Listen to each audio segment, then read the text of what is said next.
Welcome to On-Screen Learning.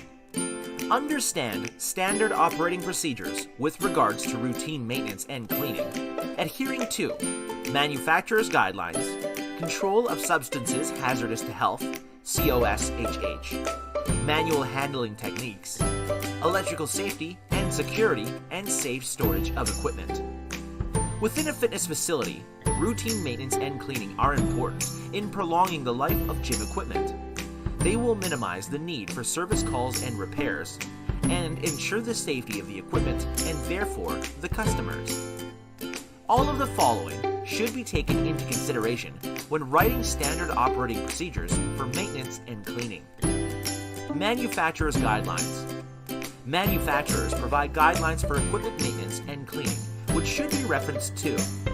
Following guidelines for cleaning will ensure that you are using cleaning solutions that won't degrade any plastic and metal surfaces. COSHH. The Health and Safety Executive, HSE, has produced a leaflet that describes how to control hazardous substances at work so that they don't cause ill health. It will help you understand what you need to do to comply with the Control of Substances Hazards to Health, or COSHH, Regulations 2002 as amended, which apply to the way you work with these substances. The HSE states the following key messages for people who carry out cleaning duties. Number 1. Having hands wet for a long time or having them frequently wet during the day can irritate skin, leading to dermatitis. Number 2. Some ingredients in cleaning products can cause skin allergies and asthma. Number 3. Some cleaning products are corrosive and can cause skin burns and eye damage. The HSE goes on to explain the things that can be done to prevent ill health. Number 1. Use work techniques that avoid or minimize contact with harmful substances and minimize leaks and spills. Number 2. Store cleaning products safely. Number 3. Use of personal protective equipment, or PPE, like protective gloves, aprons, and eye protection. Number 4. Practice good hand care. Remove contamination promptly, wash hands properly, dry thoroughly, and use skin creams regularly. Number 5. Keep the workplace well ventilated. You can read more here. Manual handling techniques.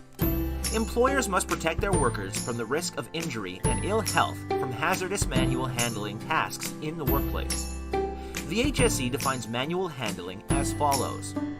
Manual handling means transporting or supporting a load by hand or bodily force. It includes lifting, lowering, pushing, pulling, moving, or carrying a load. A load is a movable object, such as a box or package, a person or animal, or something being pushed or pulled. The HSE has produced a leaflet that describes the action that should be taken to reduce the risk of injury and ill health from musculoskeletal disorders. The manual handling regulations set out a clear hierarchy of actions that employers must take to prevent and manage the risks from hazardous manual handling as follows. Number 1. Avoid hazardous manual handling operations as far as reasonably practicable. Number 2. Assess the risk of injury to workers from any hazardous manual handling that can't be avoided. Number 3. Reduce the risk of injury to workers from hazardous manual handling to as low as reasonably practicable. Employees have duties too. They should follow systems of work in place for their health and safety. Use properly any equipment provided for their health and safety. Cooperate with their employer on health and safety matters. Inform their employer if things change or if they identify hazardous handling activities. Take care to make sure their activities do not put others at risk. You can read the full leaflet here.